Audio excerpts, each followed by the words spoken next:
A Reforma Protestante do século XVI foi o maior movimento na Igreja Cristã depois do Pentecostes. Não foi uma inovação, mas uma volta ao cristianismo puro e simples, uma retomada da doutrina apostólica, um retorno às Escrituras. A Igreja Cristã havia se desviado da verdade e introduzido doutrinas e práticas estranhas às Escrituras, o culto às imagens, a mediação dos santos, a veneração a Maria, a salvação pelas obras, o confessionário, o purgatório, as indulgências e a infabilidade papal foram desvios gritantes da Igreja.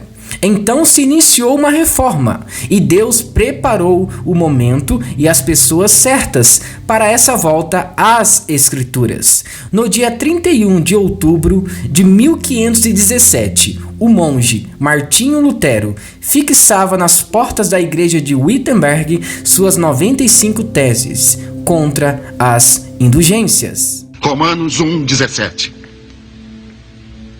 Justitia enim Dei.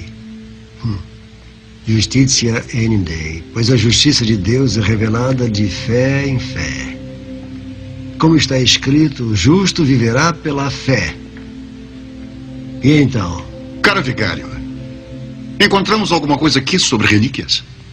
O homem vive pela fé e é justificado por ela, e não por aquilo que faz para si mesmo. Seja a adoração de relíquias, o canto nas missas, peregrinações a Roma, a compra do perdão por seus pecados, mas pela fé naquilo que Deus já fez por ele através de seu Filho.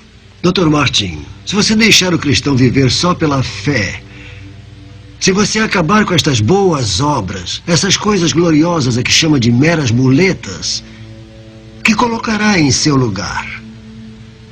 Cristo. O homem só precisa de Jesus Cristo.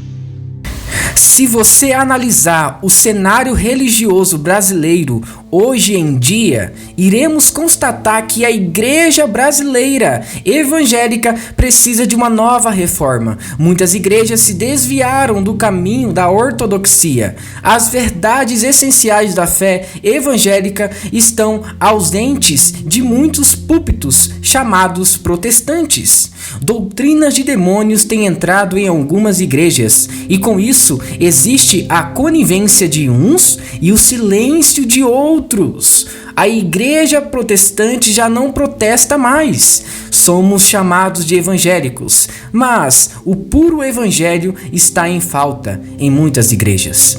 Temos influência política, mas falta-nos autoridade moral. Temos poder econômico, mas falta-nos poder espiritual. Temos um explosivo crescimento quantitativo, mas falta-nos o crescimento qualitativo. Precisamos de uma nova reforma. O mesmo liberalismo que devastou as igrejas na Europa e na América do Norte chegou às terras brasileiras e seu fermento maldito está presente em muitos seminários e este veneno letal tem sido espalhado para os púlpitos e dos púlpitos para os crentes e assim muitas igrejas já não crêem mais na inerrância e suficiência das Escrituras. Em consequência desse colapso espiritual, há algumas igrejas que defendem uma teoria do evolucionismo, negando a realidade da criação, conforme registrada em Gênesis, capítulo 1 e capítulo 2. A igreja evangélica brasileira capitula-se ao misticismo pagão. O verdadeiro evangelho está ausente de muitos púlpitos. Prega-se sobre a prosperidade e não sobre a salvação.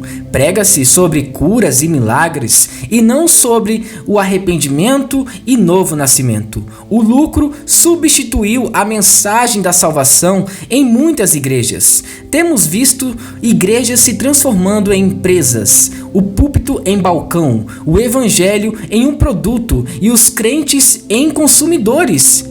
Esses crentes incautos têm se alimentado do farelo do sincretismo em vez de serem nutridos pelo pão da vida que é Jesus.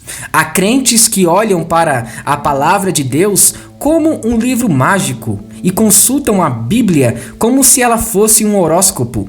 Há aqueles que colocam um copo de água sobre o aparelho de televisão enquanto o suposto homem de Deus ora, pensando que essa água benzida tem poder extraordinário. Os cultos se tornaram shows. Essa é a verdade. Alguns cantores estão ali cantando músicas egocêntricas e a multidão vai à loucura. Ficam pulando, dançando para lá e para cá, sem ordem, sem decência. Nós precisamos voltar às Escrituras. Essas práticas não são bíblicas e devem ser reprovadas.